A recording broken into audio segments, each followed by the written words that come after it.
नमस्कार, दोपहर की नंबर 1 डिबेट में आपका स्वागत है। मैं हूं आपके साथ में हिमांशु दीक्षित। क्या बीजेपी के हिंदू एकता वाले नारे से विपक्ष में बौखलाहट है? क्या तुष्टीकरण के लिए, राजनीति के लिए भगवा और हिंदुत्व को टारगेट किया जा रहा है? सवाल यह भी है, क्या कांग्रेस को योगी में आतंकी दिखता है? कांग्रेस अध्यक्ष मल्लिकार्जुन जब खड़गे की बात की जाती है तो उन्होंने एक बार फिर से उत्तर प्रदेश के सीएम योगी आदित्यनाथ पर विवादित बयान दिया। खड़गे ने योगी की तुलना आतंकवादी से कर दी और इससे पहले खड़गे ने योगी की वेशभूषा पर तंज कसते हुए भगवा पर सवाल उठाए। कांग्रेस अध्यक्ष की भाषा अखिलेश यादव भी बोल रहे हैं। अब सवाल है कि क्या खास समुदाय का वोट पाने के लिए भगवा को आतंकवाद से जोड़ा जा रहा है? हिंदुत्व पर चोट करने से वोट का प्रसाद मिलेगा? आज इसी मुद्दे पर चर्चा करेंगे। रिपोर्ट आपके सामने।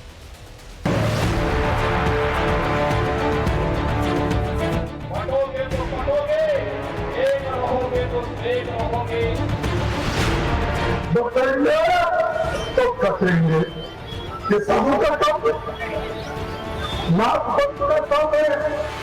अगर ये काम कोई टेररिस्ट बोल सकता है। साधु के देश में रहते हैं, लेकिन अच्छे पॉलिटिशियंस बन गए हैं, चीफ मिनिस्टर भी बने हैं और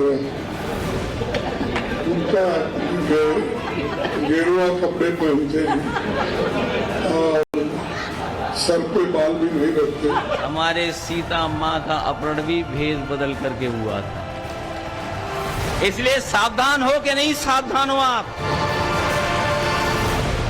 क्या हिंदू एकता के नारे ने विपक्ष में खलबली मचा दी है?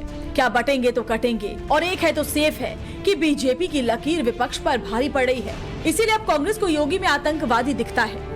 क्या कांग्रेस को भगवा से इतनी चिढ़ हो गई है कि वो पहले साधु के वेश पर सवाल उठाती है और अब योगी को आतंकी बता रही है? कांग्रेस अध्यक्ष मल्लिकार्जुन खड़गे ने 10 नवंबर को पहले योगी के भगवा पहनावे पर सवाल उठाए और फिर 11 नवंबर को चुनावी रैली में योगी की तुलना सीधे सीधे आतंकी से कर दी। जो साधु शब्द होता है वो सबके लिए होता है, बाटो काटो में क्यों जा रहे हैं?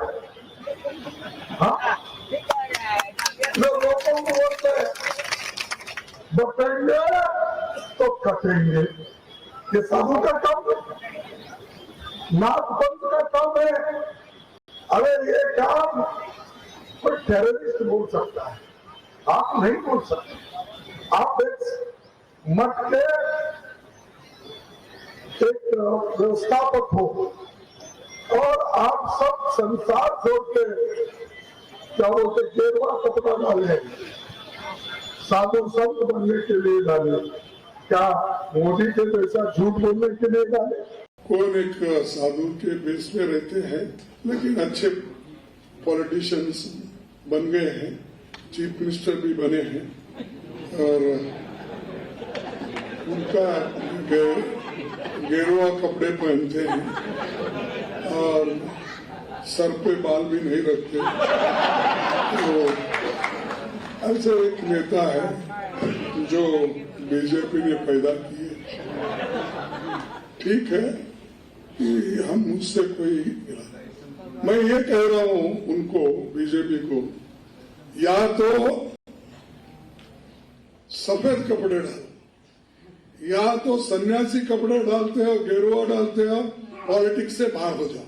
उसकी पवित्रता क्या रही? एक तरफ गेरुआ कपड़े डालते हो, जज साहब आपको पूछ रहा हूं,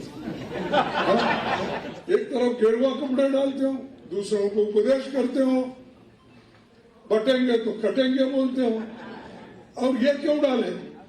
अरे आपका काम तो है सब कुछ जोड़ना।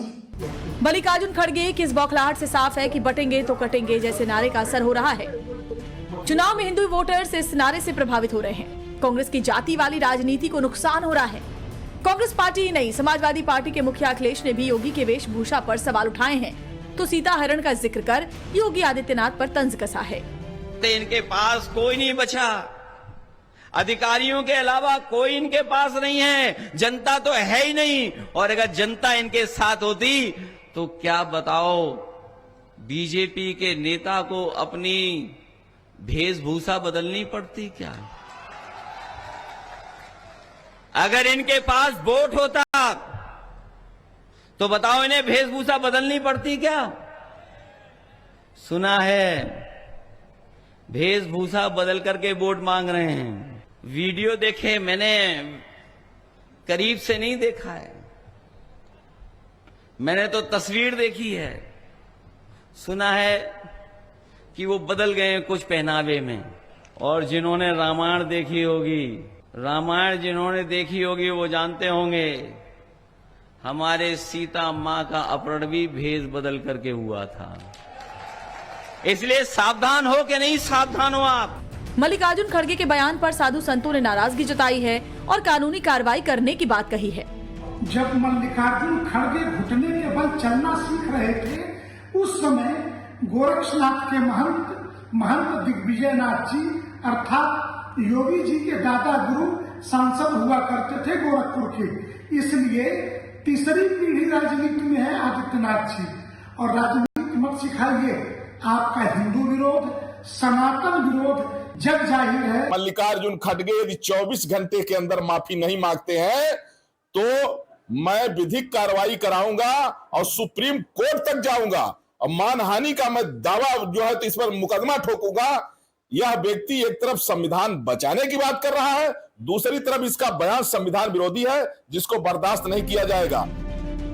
खड़गे के बयान पर संत समाज से भी अलग अलग बयानबाजी हो रही है। जगत गुरु रामभद्राचार्य का कहना है कि भगवाधारी को राजनीति करनी चाहिए, जबकि शंकराचार्य अभिमुक्तेश्वरानंद ने खड़गे की बात का समर्थन करते हुए धार्मिक व्यक्ति को राजनीति नहीं करने की बात कही है। कहाँ लिखा है राजनीति गुंडों को करनी चाहिए, राजनीति लुच्चों को करनी चाहिए, राजनीति लफंगों को करनी चाहिए? भगवाधारी को ही राजनीति करनी चाहिए। ये भगवा ध्वज, ये भगवा रंग भगवान का रंग है। इसी भगवे झंडे को शिवाजी ने फहराकर पूरे राष्ट्र को एक कर दिया, महाराष्ट्र को एक कर दिया था। भगवाधारी को ही राजनीति करनी चाहिए, सूटेड बूटेड को भारत में राजनीति नहीं करनी चाहिए। तो जब हम पहले ही धर्म की शपथ ले चुके हैं, सब सर्वथा अपने आप को धर्म के लिए समर्पित कर चुके हैं, अपना समय अपना सामर्थ्य सब कुछ धर्म को दे चुके हैं, तो अब धर्मनिरपेक्षता के सिद्धांत को हम कैसे पालन कर पाएंगे? इसका मतलब है कि अगर हम राजनीति में जाते हैं तो हम न तो अपने धर्म संकल्प का पालन कर पाएंगे और न धर्मनिरपेक्षता की शपथ का पालन कर पाएंगे, तो वो सही नहीं है। इसीलिए किसी भी ऐसे व्यक्ति को जिसने विरक्त होकर के संन्यास धारण कर लिया है, आज की जो यहाँ की राजनीति है उसमें तो बिल्कुल प्रवेश करना ही नहीं चाहिए। वैसे कांग्रेस पर आरोप लगते रहे हैं कि हिंदुओं को बांटो और एक दूसरे के खिलाफ लड़ाओ वाले फॉर्मूले के आधार पर ही उसने कई सालों तक राज किया। समाजवादी पार्टी भी हिंदुओं को जातियों में बांटने पर एक्सपेरिमेंट कर रही है। सवाल है कि क्या चुनाव जीतने के लिए भगवा और साधु संतों को निशाना बनाया जा रहा है? क्या कांग्रेस को योगी में आतंकवादी दिखता है? क्या कांग्रेस और समाजवादी पार्टी चुनाव जीतने के लिए अब भगवा और हिंदुओं को टारगेट कर रही है? सबसे बड़ा सवाल है, भगवा को आतंकी बताकर क्या कांग्रेस सत्ता पा जाएगी? ब्यूरो रिपोर्ट, टाइम्स नाउ, नव भारत। तो रिपोर्ट आप देख चुके हैं और जो मेहमान हमारे साथ जुड़े हैं उनसे हम आपको मिलवाते हैं। राकेश त्रिपाठी जी बीजेपी के प्रवक्ता हमारे साथ में हैं, स्वामी चक्रपाणी महाराज हमारे साथ में हिंदू धर्मगुरु जुड़े हुए हैं, सूर्य प्रकाश मैथिल जी राजनीतिक विश्लेषक हैं हमारे साथ में, वरुण पुरोहित जी कांग्रेस की तरफ से, तारिक खान भाई हमारे साथ में समाजवादी पार्टी के प्रवक्ता हैं और अतीकुर रहमान साहब इस्लामिक स्कॉलर हमारे साथ में जुड़े हुए हैं। आप सभी का बहुत बहुत स्वागत है। वरुण जी, मल्लिकार्जुन खड़गे साहब के बयान से क्या आप इत्तेफाक रखते हैं? क्या आपको भी कहीं ना कहीं योगी में आतंकी नजर आता है? हिमांशु जी, आपको देव उठनी एकादशी की शुभकामनाएं। आज पवित्र दिन है। देखिए, मल्लिकार्जुन खड़गे जी वरिष्ठ हैं, कांग्रेस के अध्यक्ष हैं, बड़े उम्र में भी बड़े उम्रदराज हैं, बुजुर्ग हैं। उन्होंने, मैं वैसे तो शाब्दिक आचरण और मर्यादित आचरण की बात करता आया हूं हमेशा, आज लेकिन कुछ बातें उनकी जो है वो सही है। अभी जैसे अभी मुक्तेश्वरानंद जी आपने उनका भी बताया, आदरणीय है हमारे शंकराचार्य, जिसने विरक्त हो गया, संसारिक माया मोह से अपने आप को दूर कर लिया, वर्ल्डली डिजायर से रिनाउंस कर लिया, अबेंडन कर लिया और खुद का श्राद्ध करके और सन्यासी हो गया। हिंदू लॉ के अनुसार भी वो सन्यासी हो गया, उसके ऊपर लागू नहीं होते कोई कानून। तो अभी एक आपने किसी महाराज का दिखाया, मैं डिफेमेशन केस करूंगा, मैं तो चाहता हूं वो करें, तो एक डेफिनेशन क्लियर हो जाए हिंदू लॉ के अनुसार भी कि सन्यासी हो गया वापस वर्ल्डली लाइफ में आ सकता है कि नहीं आ सकता है। मुख्यमंत्री बन के अगर आपकी इच्छाएं अगर नहीं मरी हैं, आप राजनीति में आते हो, आप चुनाव लड़ते हो, आपको वादा भी करना पड़ता है, लोगों के लिए काम भी करना पड़ता है। तो इसका मतलब आपकी जो सांसारिक मोह माया है उससे आप विरक्त नहीं हो पाए, उनको आप त्याग नहीं पाए। तो सन्यासी की डेफिनेशन कोर्ट तक जाएगी। मतलब तो गेरुआ पहनकर राजनीति नहीं की जा सकती, आप ये कह रहे हैं? आप भगवा की बात नहीं, वस्त्र पे मत जाइए आप, वस्त्र में तो नहीं जाइए। वस्त्र तो कोई भी किसी भी कलर का पहन सकता है, वस्त्र में क्या तो है? भगवा, लेकिन एक पैटर्न बना हुआ है भाई, खादी पहनते हैं सफेद। नहीं, मैं उस पर जा नहीं रहा। कलर तो कोई भी पहन के करो राजनीति, ग्रीन पहनो, ऑरेंज पहनो, रेड पहनो, पिंक पहनो। नहीं, आप राजनीति में आते बोला हो है ना, सन्यासी और राजनीतिक मल्लिकार्जुन खड़गे साहब ने बोला है ना कि या तो सफेद पहनो। ये क्या गेरुआ पहनकर करते हो? मल्लिकार्जुन खड़गे कह रहे हैं ये क्या सफेद पहन लो। या तो मल्लिकार्जुन खड़गे ने ये कहा है कि जो पवित्रता है, सैंक्टिटी है सन्यासी बनने की, उसका आप पाखंड मत रचो, राजनीति में आए हो तो। नहीं, उन्होंने ये भी, मैंने भी हिमांशु जी इस पर तो आऊंगा, उन्होंने ये भी कहा कि या तो सफेद कपड़े पहन लो, ये क्या गेरुआ कपड़े पहनकर ये इधर उधर की बातें करते रहते हैं। हाँ, तो जो राजनीति में आ गया और वो फिर वो पाखंड रचे, अपने आप को साधु बनाए, साधु की वेशभूषा करके राजनीति करे, तो राजनीति तो साधु तो क्या करेगा? साधु होने के बाद उसके मन में ही कुछ नहीं रहेगा, अंत हो जाएगा सब इच्छाओं का। तो राजनीति क्या करना, क्यों आएगा राजनीति के? तो सफेद रंग पहन के ही राजनीति की जाती है। स्वीकार करके मुख्यमंत्री हैं, राजनीति कर रहे हैं, कोई सा भी रंग पहनो ना। अब खड़गे साहब ने जो कहा मैं उसको काउंटर थोड़ी कर रहा हूं, मैं तो मेरी बात बता रहा हूं कि कोई सा भी वस्त्र पहन के कर सकते हो। वस्त्र पहनने की बात नहीं है, आप वस्त्र किस कारण से पहन रहे हो और क्या आपका आप प्रोफेशन कर रहे हो उसके ऊपर है। आप बन गए सन्यासी और आप कह रहे हो। चलिए, आपने इस बात पर स्टैंड ले लिया कि साधु सन्यासियों को राजनीति से दूर रहना चाहिए, लेकिन क्या आपको आतंकी नजर आता है? ये टेररिस्ट की भाषा है जो शब्द थे मल्लिकार्जुन खड़गे के। नहीं, टेररिस्ट की भाषा बटेंगे, कटेंगे, गोली मार देंगे, फांसी पे चढ़ा देंगे, पेड़ पे लटका देंगे, इस टाइप की भाषा जो होती है ना, वो मर्यादित नहीं होती है। वो टेररिस्ट की होती है। खड़गे जी ने कहा है, उसको मैं किसी तरह से डिफेंड नहीं कर रहा हूं, पर वो को नहीं, मैंने कहा ना मैं डिफेंड नहीं कर रहा हूं, क्योंकि खुद बड़े बुजुर्ग हैं, कांग्रेस के राष्ट्रीय अध्यक्ष हूं। इतने एजड आदमी को कोई हम कम एज का आदमी डिफेंड नहीं कर सकता है। उनके खुद के अपने विचार हैं, उन्होंने अपने विचार व्यक्त किए।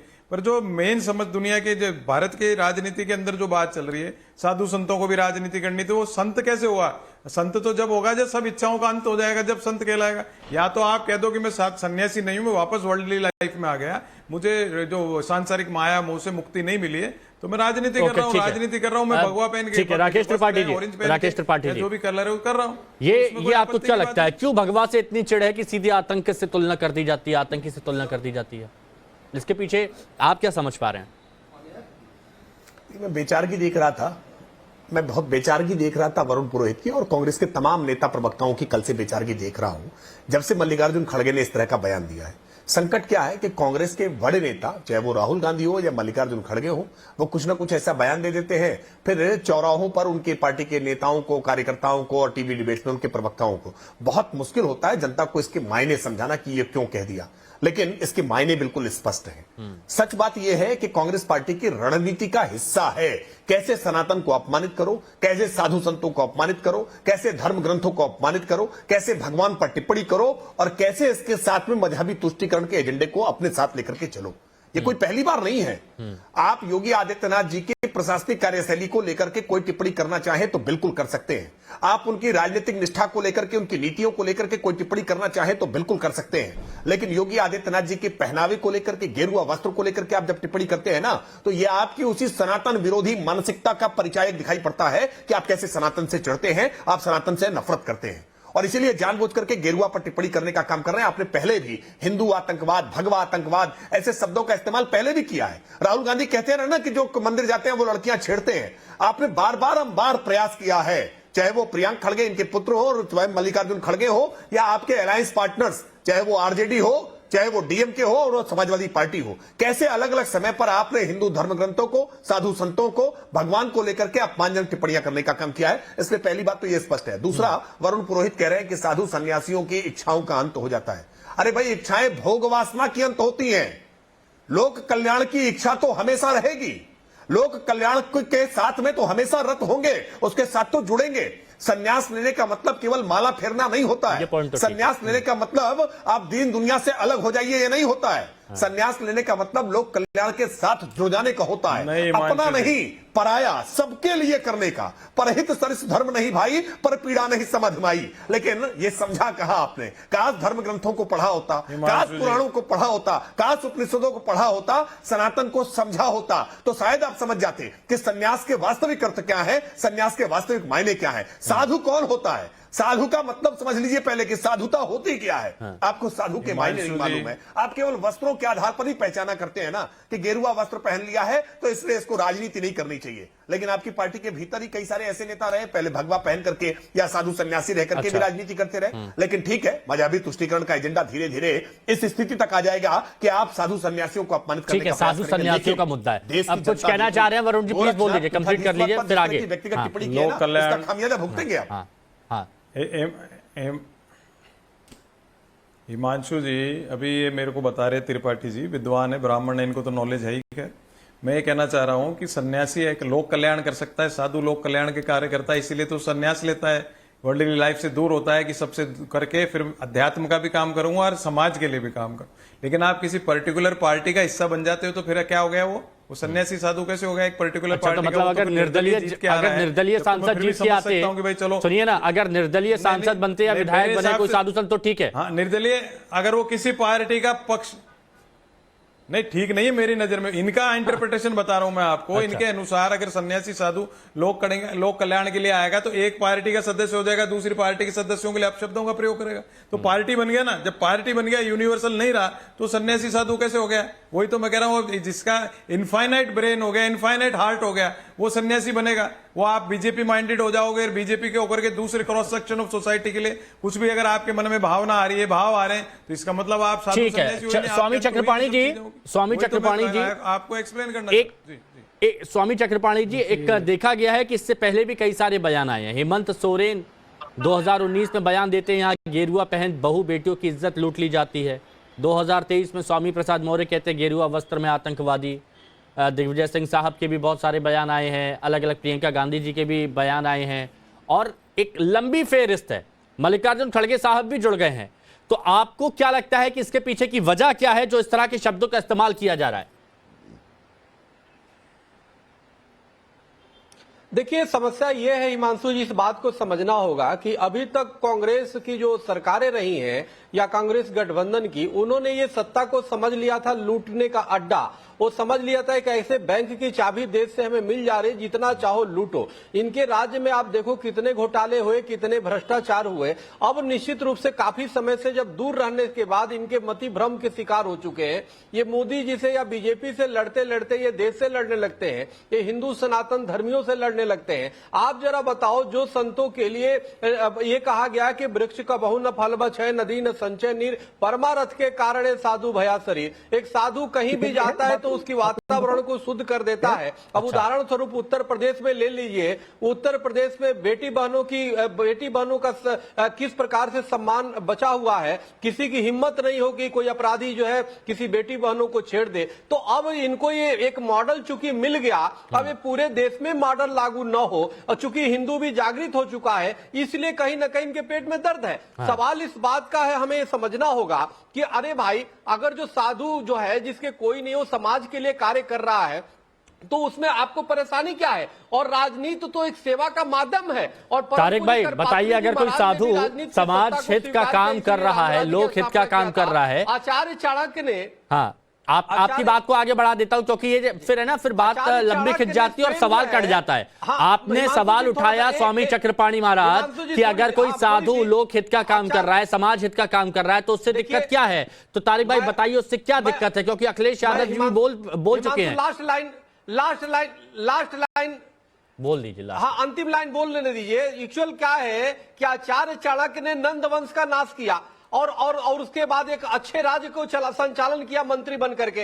अब संत जो है चाणक्य के रूप में आकर के भ्रष्टाचारी रूपी जो नंदवंश का नाश करने पे तुलेवा कर रहे हैं, तो ये कांग्रेस रूपी जो नंदवंश है तो ये परेशान हो रहे हैं, इनके पेट में दर्द हो रहा है। भगवा पे भगवा को आतंकी कर रहे हैं और जो आतंकी उनके हाथ से हाथ मिला रहे हैं उनके साथ खड़े हो रहे हैं। अच्छा ठीक है, हो गया, आपने अपनी बात करी। आप बताइए, अगर कोई साधु संत लोकहित समाज हित का काम कर रहा है, जैसा कि स्वामी चक्रपाणी महाराज बोल रहे हैं, तो उसमें दिक्कत क्या है? क्योंकि अखिलेश यादव जी भी ये कह चुके हैं कि इनके पास अधिकारियों के अलावा कोई नहीं है, जनता नहीं है, तो फिर साधु संत और यही सब वेशभूषा पर सवाल उठे हैं।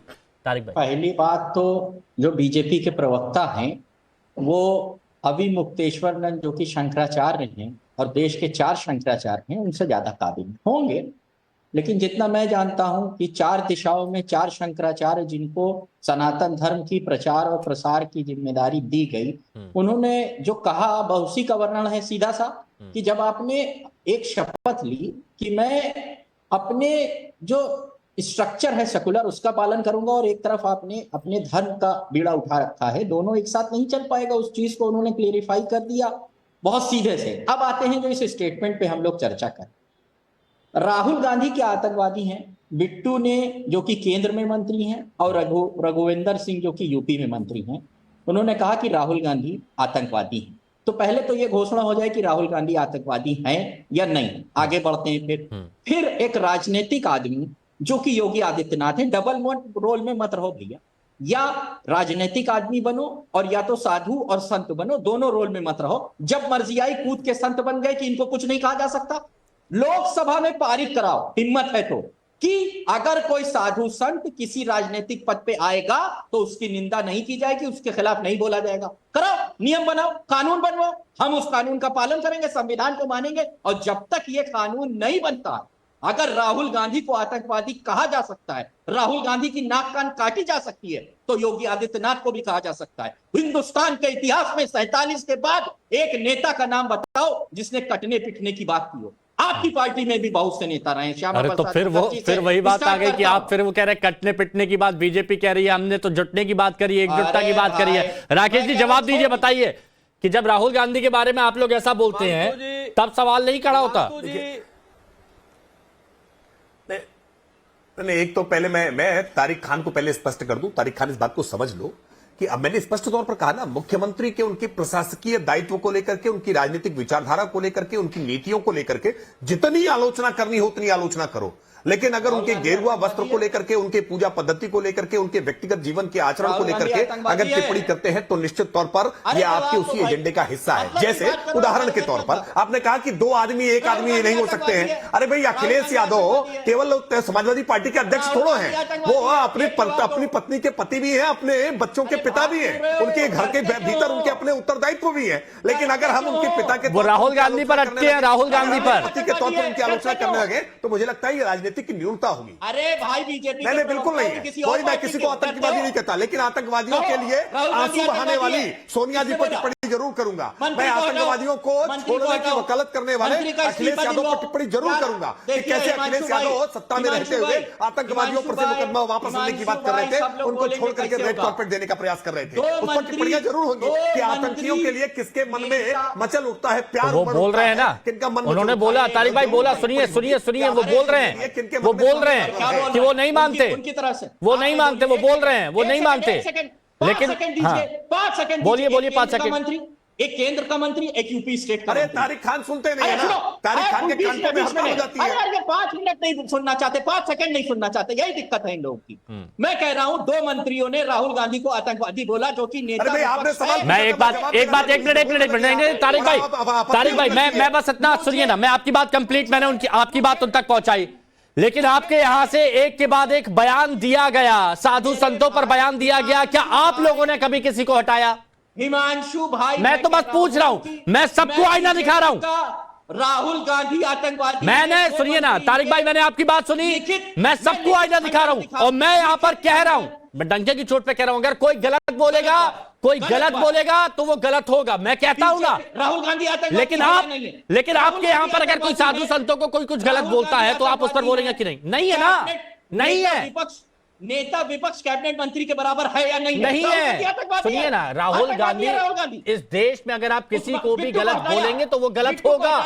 बिट्टू को सस्पेंड किया, बिट्टू को मंत्रालय छीना इन्होंने, बीजेपी का आधिकारिक स्टेटमेंट दिखाओ कि बिट्टू गलत है। बिट्टू को गलत बोला। इतनी मॉरल रिस्पॉन्सिबिलिटीज आप जब जिम्मेदारी के साथ दूसरों पर सवाल उठाते हैं, तो जब आपकी पार्टी में कोई साधु संतों पर बोलता है, कोई धर्म पर बोलता है, वहां पर भी एक्शन लिया करिए। तुरंत हटवाइए। अखिलेश यादव जी से क्या हटवाइए। करते हैं तब इस तरह का व्यवहार। या तो संत बन जाओ या तो मुख्यमंत्री बन जाओ। योगी जो मुख्यमंत्री है उसको बोला, लेकिन संतों पर सवाल उठाते रहो और उन पर कुछ मत करो। सवाल नहीं, आप संत बन के सूर्यप्रकाश मैथिल जी क्यों बार-बार, क्या ये सिर्फ वोट बैंक के लिए होता है कि अब मल्लिकार्जुन खड़गे साहब इतनी आक्रामक शैली में अपनी बात रख रहे हैं? धन्यवाद हिमांशु भाई। पहले तो आपको और पूरे देश को भारत माता की जय, वंदे मातरम, और आज देव उठनी एकादशी की हार्दिक शुभकामनाएं। और लहजे में बदजुबानी और चेहरे पर नकाब लिए फिरते हैं जिनके खुद के बईखाते बिगड़े हुए हैं बेहिसाब, वो हमसे हिसाब लिए फिरते हैं। अरे ये समाजवादी पार्टी के लोगों से जरा पूछो ना कि भैया ये तो रामचरितमानस के संग में जिस प्रकार का व्यवहार इन लोगों ने किया, अपने महामंत्री को लगातार पुचकारते रहे और अंत में वो इन्हीं को लात मार के गया, तब तक इन्होंने निकाला था क्या?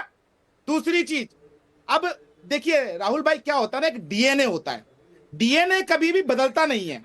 अब आप समझे, जिनको बुरहान वानी में भटका हुआ नौजवान दिखाई देता हो, कसाब के अंदर एक इमोशनल इंसान दिखाई देता हो, उसके अलावा लादेन को लादेन जी कहने वाले, अल जवारी को जवारी जी कहने वाले, कैसे भगवा को सम्मान दे पाएंगे आप मुझे बताइए ना। और वो भी वो लोग जिनके परिवार की हत्या कभी स्वतंत्रता से पहले या स्वतंत्रता के आसपास में विभाजन के समय में मुसलमानों ने ही की हो, वो आज भी मुसलमानों की ही तुष्टीकरण की राजनीति करते हैं। देखिए मैं ये कहना चाहता हूं, आज कहीं कुछ विवादित बात को यहां पर जगह नहीं दी जाएगी, लेकिन ना विवादित नहीं है, सच बोल रहा हूं। मल्लिकार्जुन खड़गे के परिवार की हत्या किसने की थी? मैं कहूंगा पूरा देश गूगल करेगा, गूगल में पता चलेगा कि किन्होंने, रजाकारों ने, और जो वहां के हैदराबाद का निजाम था उनकी सेना ने की थी कि नहीं की थी, और उस सेना के अंदर कौन लोग थे? मुसलमान तो थे ना जी। नहीं तो आपका विश्लेषण ये कहता है कि ये सिर्फ वोट बैंक के लिए इस तरह की बातें की जा रही है? मैं वही कहना चाहता हूं। अब देखिए, आप इस चीज देखिए, बहुत सही कहा था राकेश भाई ने कि आप योगी आदित्यनाथ जी की कार्यशैली के ऊपर आप चर्चा कर सकते हैं, उनके प्रशासन के निर्णयों के ऊपर चर्चा कर सकते हैं, उनकी राजनीतिक समझ पर चर्चा कर सकते हैं, लेकिन ये मेरा फंडामेंटल राइट है। देश के संविधान ने मुझे दे रखा है कि मैं क्या पहनूं, किस पूजा पद्धति को मैं फॉलो करूंगा। लेकिन ये जो घड़ी घड़ी संविधान की किताब लेके दिखाते हैं और उस संविधान की किताब में कुछ लिखा नहीं, वो कोरे पन्ने होते हैं, उस प्रकार के लोग आज खड़े होकर माननीय मुख्यमंत्री जी के पहनावे पर जो है ये जो सवाल खड़े करते हैं, आपको ये गलत लगता है? ठीक है, बहुत निंदनीय। एक बात और, अतीकुर रहमान साहब, देखिए मैं तो नहीं कहता, एक मिनट दोबारा आता हूं, का नाम फिरोज खान है। अतीकुर रहमान साहब, मैं तो नहीं कहता कि उन्होंने जो है वो अपनी जात बदल ली, सुनिए, रुकिए एक मिनट। अतीकुर रहमान साहब, क्या आपको भी लगता है कि जो भी धार्मिक, जो भी, सुनिए ना, आपको भी लगता है कि जो भी एक धार्मिक पोजीशन पर रहते हैं, साधु संत रहते हैं, तो उनको राजनीति से दूर रहना चाहिए? क्योंकि और कांग्रेस की तरफ से जो सवाल खड़े किए गए हैं, एक तरह से आतंकी की तरह ही बता दिया कि ये टेररिस्ट की भाषा हो सकती है, तो क्या आपको लगता है ये सही है कांग्रेस की तरफ से? देखिए हिमांशु भाई, नहीं, अतीकुर रहमान साहब, अतीकुर रहमान साहब, हमारा सनातन, आपका नाम अतीकुर रहमान नहीं है ना? अतीकुर रहमान साहब जुड़े हुए हमारे साथ। दे दीजिए मुझको। नहीं, रुकिए, मैं दूंगा उनके पास। हाँ, अतीकुर रहमान साहब बोलिए। आपने मुझसे प्रश्न पूछा है, 20 सेकंड दे दीजिए। देखिए हमारे सनातन तो अनादि है, अनंत है। सतयुग, त्रेता और द्वापर में जो हमारे जितने भी ऋषि मुनि होते थे, वो राज पुरोहित भी होते थे, राजगुरु भी होते थे, उनसे पूछ के राजा अपना राज का चलाते थे। लेकिन आज तो कलयुग में लोकतंत्र है। अच्छा एग्जांपल दिया, चलिए ठीक है, अच्छा एग्जांपल। हर एक व्यक्ति जो भी आया, ठीक है अतीकुर रहमान साहब, बताइए इस तरह से साधु संतों पर, बताइए, बोलिए। हिमांशु जी, इंग्लिश में छोटी सी कहावत है, only the wearer knows where the shoe pinches. रोजाना सुबह शाम जो मुसलमानों के ऊपर टेररिस्ट का इल्जाम लगाया गया, कोविड के जमाने में तबलीगी जमात के ऊपर सुबह शाम जो इल्जाम लगाए गए, डॉक्टर जाकिर नायक के नाम पर पूरी मुसलमानों की कम्युनिटी को एक तरफा खड़ा करके जो इल्जामात लगाए गए, आज आतंक से जोड़कर, कश्मीरी पंडितों से जोड़कर, आपको महसूस होना चाहिए कि जब आपको पूरे समुदाय को कोई टेररिस्ट कहता है तो कितना बुरा लगता है। देखिए हिमांशु जी, जो आपने मुझसे सवाल पूछा है वो 18वीं सदी में वेस्टर्न कंट्रीज ने पॉलिटिक्स को धर्म से जुदा करके अपना ठीक ठाक कर लिया था और डेमोक्रेसी वहां पर पनपी। 1980 में याद करके लाखों बहन बेटियों के जीवन चक्रपाणी जी प्लीज, मैं आ रहा हूँ, प्लीज आ रहा हूँ। चक्रपाणी जी प्लीज आ रहा हूँ। बात है आचार्य जी, आप धर्म गुरु हैं। स्वामी जी आ रहा हूँ, प्लीज आ रहा हूँ, प्लीज थोड़ा सा रुकिए, पक्का आऊंगा, पक्का आऊंगा। स्वामी जी थोड़ा सा वक्त प्लीज, प्लीज। भाई आप गलत बोल रहे हैं ना, नहीं, सुन लेते हैं अतीकुर रहमान जी को प्लीज। हमारे कश्मीरी पंडितों का हत्या हो गई और आप कह रहे हैं, उस पे कह रहे हैं कि आपको बदनाम किया जा रहा है। मैंने किसी की जान चली गई और आप कह रहे हैं कि जो है हमको बदनाम किया जाए, विक्टिम गेम खेलते। अतीकुर रहमान जी प्लीज कंप्लीट कीजिए, आप कहना क्या चाह रहे हैं, बताइए अपनी बात। तुम कत्ल भी कर दो तो चर्चा नहीं होती, तुम कत्ल भी करते थे तो चर्चा नहीं होती, हम आ भी भरते तो हो जाते बदनाम। कोई बदनाम नहीं होगा यहाँ पर, हम किसी को बदनाम नहीं होने देंगे यहाँ पर, लेकिन पहले बात कंप्लीट हो जाने दीजिए। हाँ, 1980 में जियाउल हक ने जो मौलाना की बात मानकर पाकिस्तान को एक इस्लामिक स्टेट घोषित किया, जब से उसका डूबना तय था और वो डूब गया। आज बांग्लादेश के अंदर हम सब आंखें उठाकर देख रहे हैं किस तरह से एक कट्टरपंथी मुस्लिम सोच पनप रही है। ये बांग्लादेश भी डूबेगा, श्रीलंका भी इसी तरह से डूबा। जब जब धर्म ने पॉलिटिक्स को पछाड़ा है, इस तरह का देश डूबने का उदाहरण हमारे सामने है। अब सवाल ये उठता है कि हमारी खुद की पॉलिटिकल पार्टी जो संविधान पे शपथ लेकर आ रही है, वो कैसे उसी डेमोक्रेसी और उसी संविधान का गला घोट रही है। हिमांशु जी, जो योगी जी की आज बात कर रहे हैं हम, वो योगी जी हमेशा से कहते हैं कि ये देश संविधान से चलेगा, शरिया से नहीं चलेगा। हाँ। क्या आज त्रिपाठी जी हमको बताएंगे कि ये देश, योगी जी से कोई पूछे कि क्या कॉन्स्टिट्यूशन से चल रहा है, संविधान से चल रहा है या मनुस्मृति से चल रहा है? नहीं, योगी जी से ये सवाल नहीं पूछा जाएगा, लेकिन मुसलमानों से। तो आपको अभी इस बात का डाउट हो रहा है कि ये देश संविधान से नहीं चल रहा है? अतीक जी, ये सवाल मैं पूछ लूंगा, लेकिन मैं ये आपसे पूछ रहा हूँ, आपको डाउट हो रहा है कि संविधान से देश नहीं चल रहा है अभी? यस। अब अगर संविधान से देश चल रहा है तो योगी राज के अंदर वो महिला पहलवान जो कि अपनी गुहार लेकर प्रधानमंत्री के दरवाजे तक पहुंची, लेकिन प्रधानमंत्री ने उसी जिस पर इल्जाम लगाया था उसको अपने साथ साथ रखा, उसका बाल बाकी नहीं। अच्छा, अब आप पहलवानों तक पहुंच गए। में डेप्यूटी चीफ यहाँ पर भगवा के बारे में, यहाँ पर गेरुआ के बारे में, साधु संतों के बारे में कुछ भी सवाल यहाँ पर उठाया गया, कुछ भी वहां पर बोला गया, तो आपने कहा कि जैसे को तैसा, एक तरह से आपका यही कहना था। राकेश त्रिपाठी, जवाब। देखिए, अतीकुर रहमान ने कहा कि देश संविधान से चल रहा है या शरिया से चल रहा है। मैं सवाल पूछ रहा हूं आपसे, इस सवाल का जवाब सवाल के रूप में ही दूंगा। इस देश में जब प्रधानमंत्री आवास में और मुख्यमंत्री आवास में इफ्तार की दावतें हुआ करती थी, तो देश संविधान से चल रहा होता था या शरिया से चल रहा होता? आपको आपत्ति हो गई ना कि आज नवरात्रि में फलाहार कैसे मुख्यमंत्री आवास में होने लगा? आपको इससे पीड़ा होने लगी क्या? इस देश में रामनवमी की शोभा यात्रा पर या दुर्गा प्रतिमा विसर्जन पर जब तमाम प्रकार की हिंसा हुआ करती थी, जब उस पर रोक लगाई जाती थी, कांवड़ यात्रा में डीजे बजाने पर रोक लगा दी जाती थी, तब देश संविधान से चल रहा होता था या शरिया से चल रहा होता था? हम तो हिंदू उदार चरिता नानतुम वसुधैव कुटुंबकम, सबको साथ लेकर के चलने की बात करते हैं। और सबका साथ, सबका विकास, सबका विश्वास और सबका प्रयास, ये केवल कहा नहीं है, करके दिखाया है। अब बताइए ना, कहीं रमजान के महीने में किसी प्रकार की किसी को समस्या हो, ऐसा हुआ है क्या?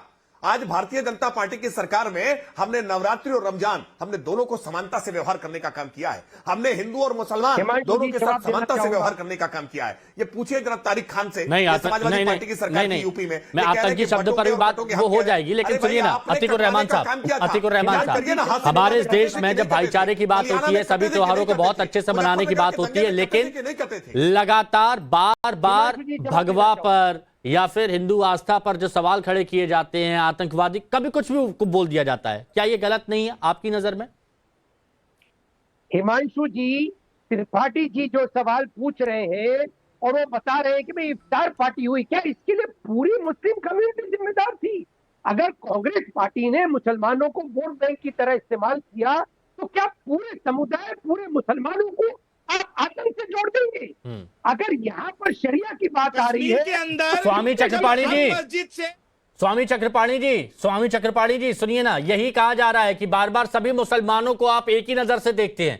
कुछ बहुत अच्छे हैं लेकिन आप सभी मुसलमानों को एक नजर से देखते हैं, और बिल्कुल ठीक वैसा ही रिएक्शन इधर भी आ रहा है। अब हिमांशु भाई 20 सेकंड आ रहा हूं। भाई आप ये बताइए, बरेली के मौलाना तौकीर राजा राज्य मंत्री बनाया था विपक्ष की सरकारों ने जब थी, शाही इमाम को लोकसभा और राज्यसभा भेज देते हैं तो इनको पेट में दर्द नहीं होती। आप अब ये चाहते हैं कि कैसे भगवादारी राजनीति छोड़ के गुफा में चले जाए, संन्यास वो हिमालय पे चले जाए, वो आश्रमों में रहे, यानी राजनीति में हस्तक्षेप न हो ताकि इनका भ्रष्टाचार चलता रहे, इनकी जितनी भी दुराचार है उसको आराम से करते रहे। ऐसा नहीं होने पाएगा। इस देश को बचाने वाले कोई है तो संत समाज है, बल्कि मौलानाओं ने तो देश का विभाजन करवा दिया, पाकिस्तान ले लिया, बांग्लादेश ले लिया। अभी आप तो इसलिए आप कितनी भी आलाप कर लो, आप संतों ने इस देश को सींचा है अपने खून से। जब लोगों के पास खाने की क्षमता नहीं थी, भंडारा कराया। जब शिक्षा नहीं थी, उस समय गुरुकुल खोल करके सींचने का काम किया, शिक्षा देने का काम किया। इस देश को आप चाहते हो कि भगवा को हटा करके जो तिरंगे के सबसे ऊपर विराजमान है भगवाहीन कर दे, तो ये ठीक है वरुण जी, होने नहीं पाएगा। वरुण जी सपना भगवा अब वरुण जी सुनिए, बीजेपी की तरफ से ऐसे बयान आने के बाद वरुण पुरोहित जी, ठीक है वरुण पुरोहित जी, अब बीजेपी की तरफ से जब ये बयान आए, मल्लिकार्जुन खड़गे साहब की तरफ से कुछ कहा गया तो बीजेपी ने रिस्पांस दिया, तो अब जनता के बीच में ये संदेश भी दिया जा रहा है कि हिंदुत्व को टारगेट करके, भगवा को टारगेट करके, साधु संतों को टारगेट करके अब मुस्लिम वोट बैंक के लिए कांग्रेस जद्दोजहद कर रही है। हिमांशु जी, मैंने कई बार कहा, 2-3 साल तो हो ही गए होंगे मुझे कहते कहते ये चर्चा होते है, क्योंकि तो मोदी काल में हो रही है ऐसी चर्चाएं, पहले तो हुआ नहीं करती थी। आप मुझे बताइए, कांग्रेस इतनी मूर्ख है क्या? 5%, 8%, 10% वोटों के लिए करेगी, हिंदुओं को नाराज कर देंगे और खाली मुसलमानों के वोट लेगी। ये बीजेपी का नैरेटिव क्रिएशन है कि खाली मुसलमानों के लिए कांग्रेस को मुसलमानों के वोट चाहिए। भाई खाली मुसलमानों के वोट से कैसे कोई जीत के सांसद हो जाएगा, कैसे विधायक हो जाएगा? ये नैरेटिव तो ये साधु संतों के लिए भी खुलकर वो बात नहीं कही, खाली मुसलमान या हिंदू की बात नहीं। तारिक भाई ये टारगेट करना बंद करना पड़ेगा कि नहीं करना पड़ेगा? हमेशा धर्म की बात होती है, दोनों तरफ से बैन होना चाहिए। प्लीज कम शब्द। ये कुदरती के इनके प्रत्याशी हैं, टोपी ओपी लगा के बैठे हैं रामवीर वोट के लिए। हाँ। कुछ भी ठाकुर साहब क्या कर रहे थे? नमाज तो नहीं पढ़ने लगे, धर्म तो नहीं परिवर्तन, मतलब उन्होंने टोपी लगाई इसलिए आपको दिक्कत है? क्यों? अवतार से क्यों दिक्कत है? एक सेकंड, अवतार से दिक्कत है? क्यों अवतार का जिक्र? क्यों अवतार से दिक्कत है? आप इतनी जल्दी आग बबूला क्यों हो जाते हैं? अगर वहां पर टोपी पहने, कहीं पर टोपी नहीं पहनते तो दिक्कत है, और कहीं पर यहाँ पर टोपी पहन रहे हैं वो मुसलमानों का, वहां पर उनको समर्थन मिल रहा है तो दिक्कत है। चलिए, वक्त की कमी है, ब्रेक लगाना होगा। माफी के साथ